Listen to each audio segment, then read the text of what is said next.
Bom, então agora passando para a última parte desse capítulo, que é estudar o interior do Sol. Nós vamos falar rapidamente sobre dois tópicos dessa parte, que são as reações termonucleares e o modelo solar. Tá? Bom, a temperatura no centro do Sol é da ordem de 15 milhões de kelvins.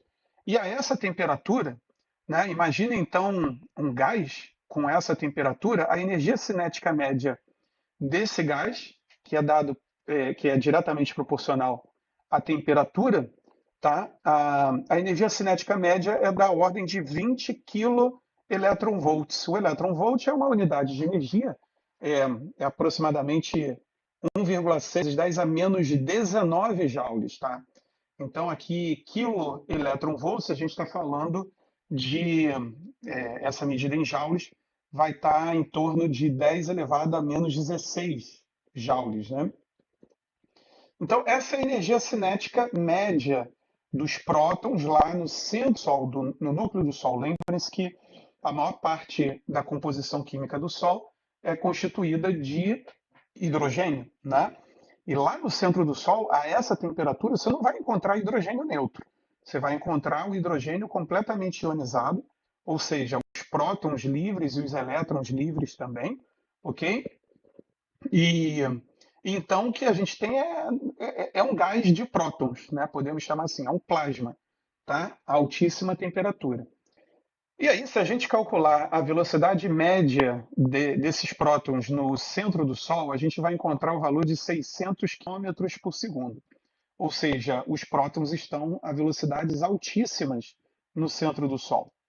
Por que isso é importante? Porque a principal fonte de energia do Sol é a fusão nuclear, é a fusão de núcleos atômicos, mais especificamente a fusão de prótons, né?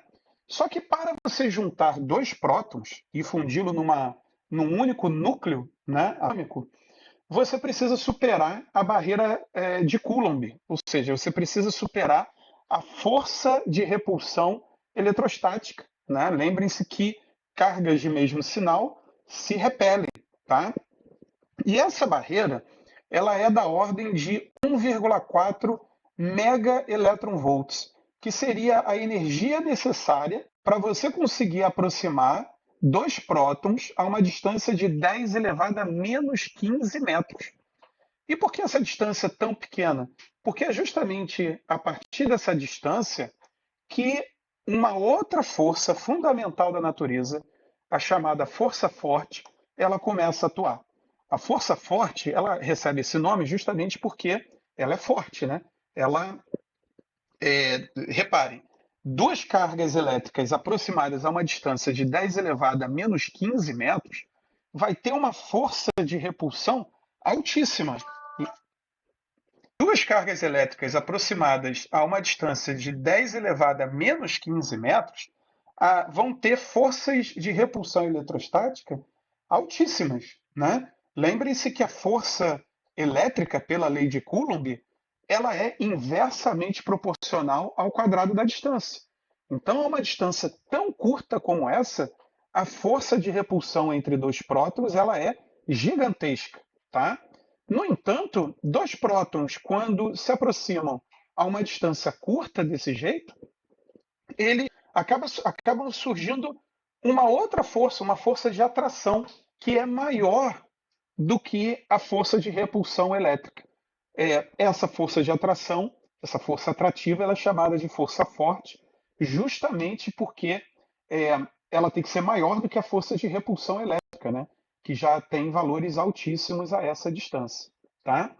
Bom, para que os prótons consigam se aproximar a ponto de ficarem a uma distância de 10 a menos 15 metros um do outro, a velocidade média dos prótons teriam que ser de 16.600 quilômetros por segundo. Reparem, nós estamos falando aqui de velocidades médias, né? O que eu quero dizer com isso? Obviamente, no caso da velocidade média dos prótons no centro do Sol, com a temperatura de 15 milhões de kelvins, eu vou ter, obviamente, prótons com velocidades maiores e prótons com velocidades menores do que 600 quilômetros por segundo, tá? Então, eu posso ter prótons com velocidades de 16.600 quilômetros por segundo no centro do Sol, com essa temperatura de 15 milhões de kelvins. Eu posso ter, só que a quantidade vai ser muito pequena, muito pequena. Então, se a quantidade de prótons com a velocidade suficiente para conseguir fazer com que dois prótons se aproximem a essa distância de 10 a menos 15 metros, se essa quantidade é muito pequena, então como é que pode haver a fusão nuclear lá no interior do Sol, né? É, Se esse número é muito baixo, nós não deveríamos observar. O Sol não deveria brilhar, o Sol não deveria produzir energia, né? Ou seja, ou então a temperatura no interior dele, com essa velocidade média de 16.600 km por segundo, a temperatura deveria ser de 11 bilhões de kelvins no interior do Sol, tá? E, no entanto, o que os cálculos mostram é que a temperatura de fusão do hidrogênio é de 10 milhões de kelvins e não 11 bilhões. Tá? Então, o que acontece? Se a 10 milhões de kelvins a velocidade e a energia, né, as energias cinéticas médias dos prótons, não são suficientes para superar a barreira de Coulomb. Bom, aí entra em ação um outro fenômeno da natureza, né? O chamado tunelamento quântico, que é justamente a propriedade das partículas atômicas de superarem essas barreiras de energia. Né? Existe uma probabilidade dessas partículas superarem essa barreira. Então, reparem que vai haver uma energia ótima em que o tunelamento, mesmo a energia sendo menor do que a barreira coulombiana, o tunelamento quântico permite que as partículas se aproximem, né, consigam superar essa força de repulsão eletrostática, tá, mesmo com energias mais baixas. Tá? E isso vai ocorrer em torno de 10 milhões de kelvins. Tá? Então, mesmo o Sol tendo uma temperatura, tendo uma energia no seu núcleo mais baixa, uma energia cinética média mais baixa do que a energia necessária para superar a barreira de Coulomb, as partículas, os prótons vão conseguir se colidir, né? Vão conseguir se fundir, formando assim, gerando energia e gerando assim outros núcleos atômicos. Bom, como se dá o processo de fusão nuclear de dois prótons, né? É, o ciclo é chamado de ciclo próton-próton e ele é dividido em três etapas. Primeiro, nós temos a fusão de dois prótons, onde, quando eu junto dois prótons, eu vou formar. Um dos prótons sofre uma transição, tá? Ele sofre uma transição, ele emite um pósitron. Esse símbolo aqui representa o símbolo do pósitron. O pósitron nada mais é do que a antimatéria do elétron, tá? Ele é a antimatéria do elétron. É uma partícula com as mesmas características do elétron, massa, só que ele vai ter a carga elétrica positiva, tá? Então, o próton, quando ele se junta com outro próton, né, um deles se transforma em neutro, ele emite um pósitron e mais um neutrino. Né? Isso aqui é o símbolo do neutrino, que é uma partícula subatômica com massa aproximadamente igual a zero. Tá? A massa do neutrino é quase nula. Então, esse neutrino aqui ele vai conseguir escapar do Sol sem mesmo interagir com as camadas mais externas. Ele vai simplesmente atravessar o Sol direto, sem interagir com nada, sem ser absorvido, sem ser desviado. Tá? Então, durante essa primeira etapa, o próton, um dos prótons, vai emitir um neutrino e mais um pósitron e vai se transformar num nêutron. Tá?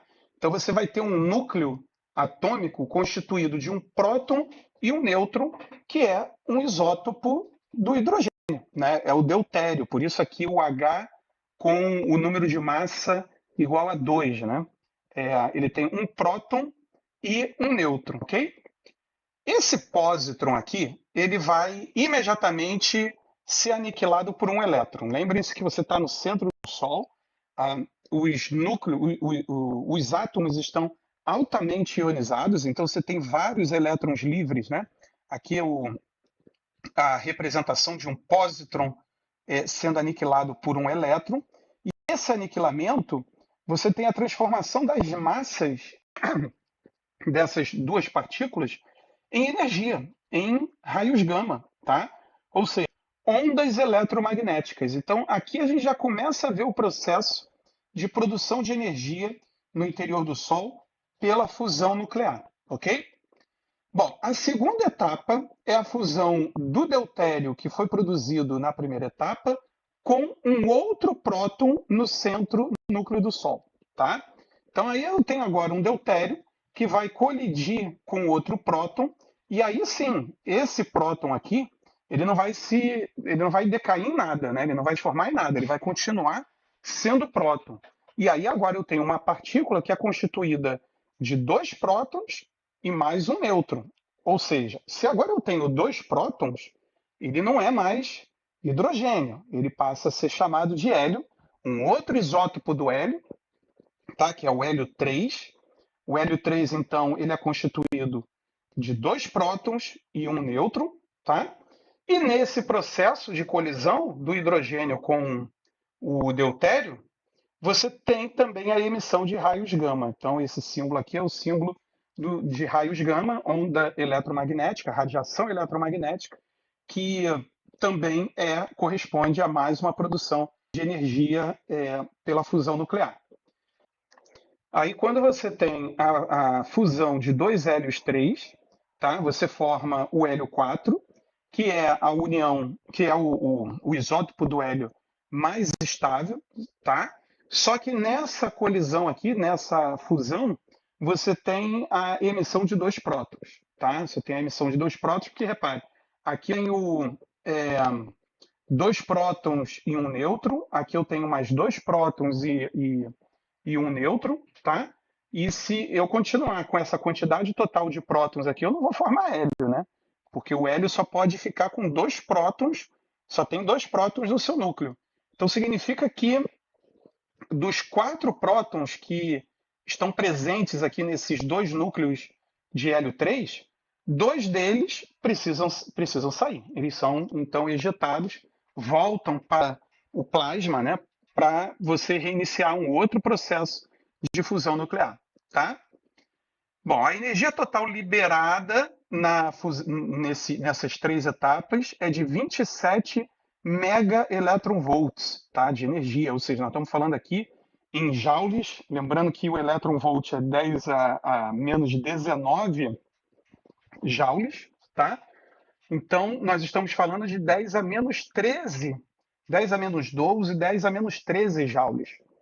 E aí você pode até pensar, poxa, mas não é uma quantidade muito pequena de energia produzida pela fusão nuclear, né? A gente costuma imaginar a fusão nuclear como sendo um processo muito energético, que libera muita energia.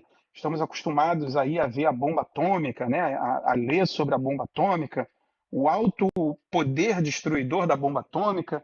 Então, por que essa energia liberada aí no ciclo próton-próton ela é tão baixa, tão pequena, da ordem de 10 a menos 12 joules? É porque aqui a gente está falando de uma única reação, né? Uma única reação vai liberar essa quantidade de energia. Lembrem-se que o núcleo do Sol tem uma quantidade absurda de núcleos atômicos, tá?